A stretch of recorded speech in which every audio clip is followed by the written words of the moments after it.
Hello everybody and welcome back to the YouTube channel. Today we are going to be continuing work on my 2005 Traxxas Villian RC boat, and took the old motor cooling fins off from the previous motors that fit on those. They worked, but motors were still really hot, so I am continuing to upgrade and make them better, and I have these two hot racing cooling fins with fan, and we are going to put them on.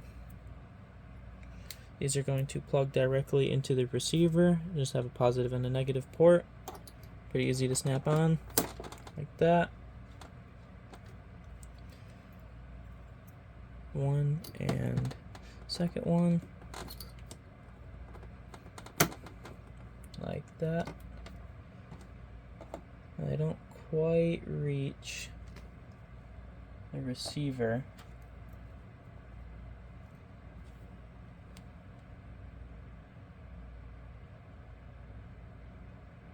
But looking at it, I have the plug on the farthest side, and I bet you if I took it off and I swap them, that one's probably gonna reach, and this one's a little closer. Looks like they are both gonna reach. Alright, get those plugged in. Receiver's over here on the box, but it's pretty glued on, so I'm just gonna try to get them plugged in the back there. So yeah, I'll plug them in real quick. It's pretty easy. You just gotta find an open port that's not channel 1 or channel 2. Alright, got them plugged in and wired up. So grab a battery and test to see if it all works. Alright, got them plugged in and turned on. It's definitely a lot with each ESC having fans, and now both motors have fans. They're spinning nicely. I can feel the air moving. Looks good. So now we just got to put the pinions on and give it a test. Servo works good.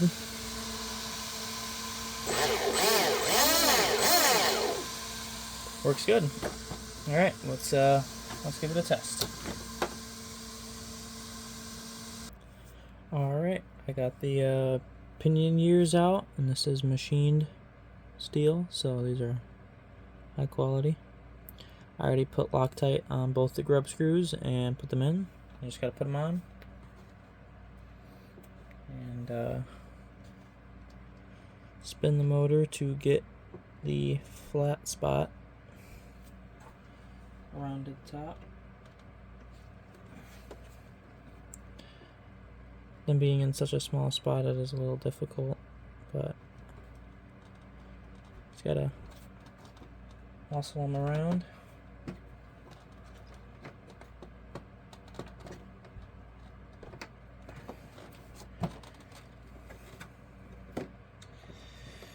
This one's struggling to turn.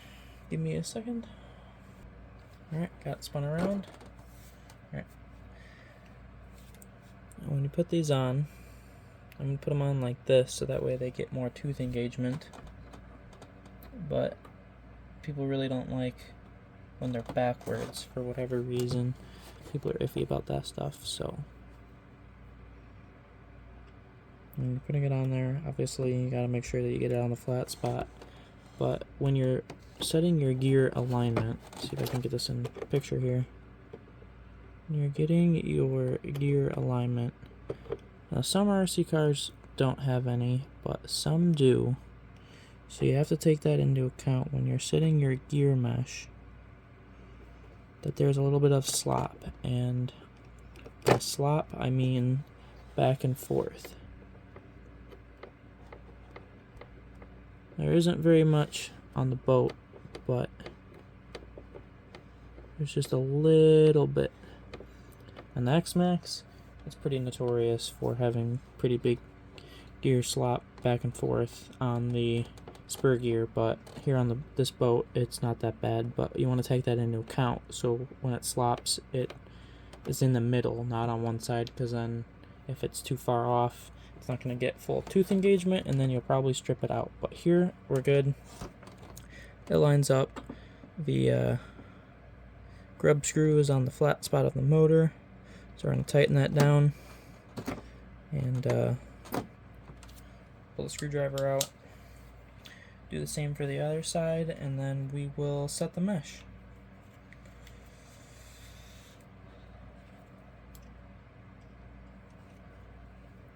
This is gonna, bigger pinion is gonna make the RC car go faster, or boat in this instance, and I went up by 2 teeth. You could do the mathematical equation to figure out how much faster it's gonna go, but it's a boat and that's all theoretical. So you could do like a GPS to figure out how fast the boat went before and after, but I didn't GPS the boat before, so I don't know. It's probably 20, 25, which was way faster than original with this boat. And I know that the M41 and the Spartan can do 50, but those are brand new boats and those run on 6S, and this is a obviously twin, but can do 3S, but I run 2S because it just is good enough for me. This boat is a little bit smaller than both those boats, and I don't need to go 50 miles an hour on a lake, so whatever this does is good enough for me. Now, when setting mesh, you want, and it's going to be really hard to see on this particular boat, and get it in there, but basically when you're setting it, you don't want it to be too loose, and you don't want it to be too tight either. If you have the motor like jammed down on the spur gear, it's going to create excess heat, and that's going to be no fun. So you want there to be, get it in focus here. It's really hard to get it. You want it to be a little bit off. Here's it all the way down. So we're going to pick it up just a little bit. So when you turn it, when you turn the spur gear, there's a little bit of slop. See if I can get that on camera.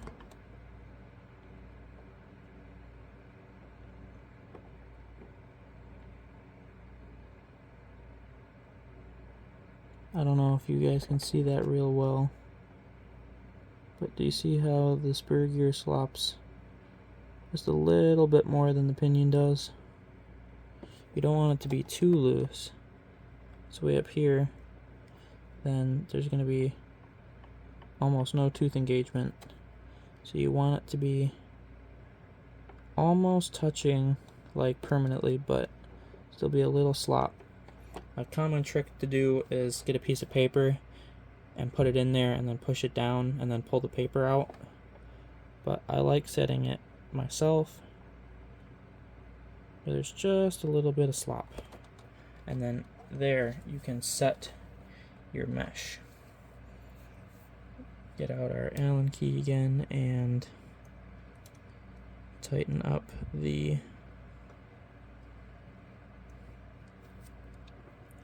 screws. Be really careful to not slide the motor when I'm tightening these up.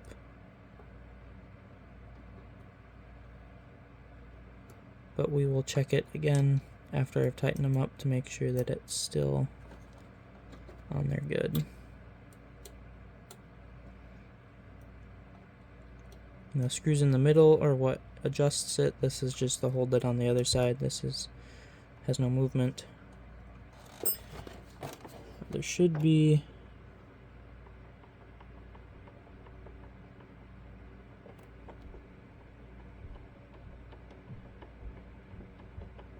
there's a little bit of slop there, but it tightened up a little bit. That's okay, as long as it's not hard wedged on there, it'll be fine. Make sure that pinion's tight, and it is. Make sure that our motor's tightened real good, and then repeat the same process on the other side. Alright guys, I got the pinion tightened down and everything's all good and set in there. We've installed everything.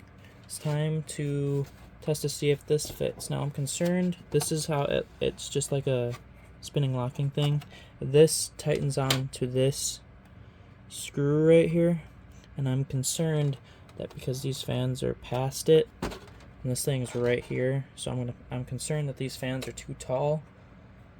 And I don't know how we're gonna make it fit to get them on there. And I'm wondering if I could have them be tilted, but this one's loose enough, this one over here is loose enough, but this one, I don't know, maybe I can turn the fan to get the wire to be right there.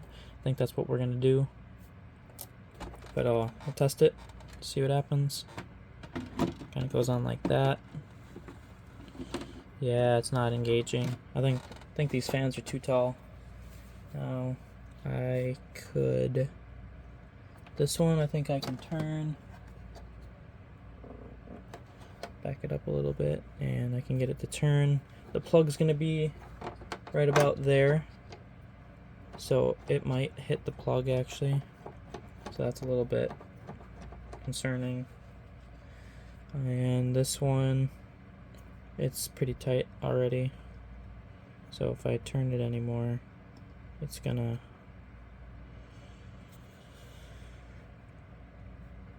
pull out of the receiver. So I'm wondering what I can do.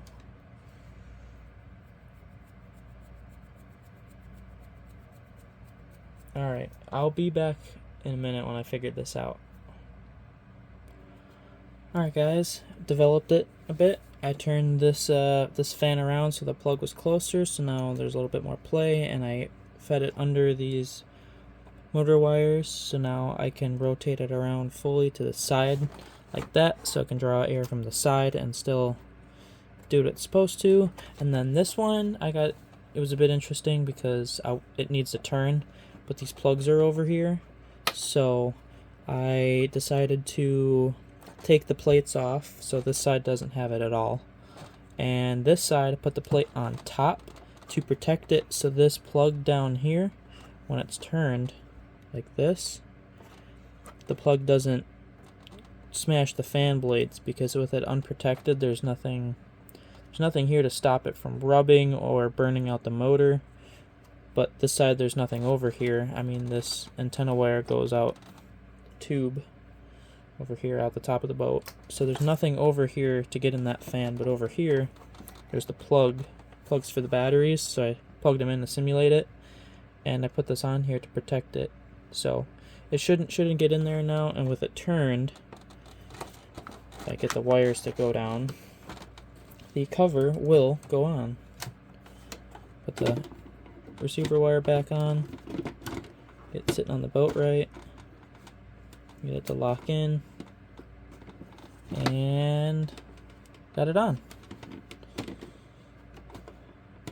So that works out perfect. So that's how that goes, and looks like we're pretty much done. All we got to do here is obviously gonna take the batteries out, but I'm going to throw some oil down these plugs, and that'll be pretty much it.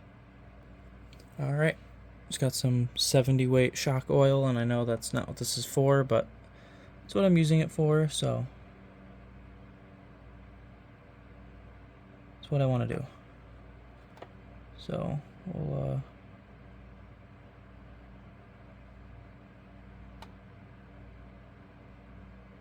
get some oil in there like that, dripped a little bit, wipe it off, not the end of the world, and that'll pretty much do it. That's how you do the boat. Thank you guys for watching. Subscribe to see this boat in action on the lake, and see you guys next time. Thanks for watching.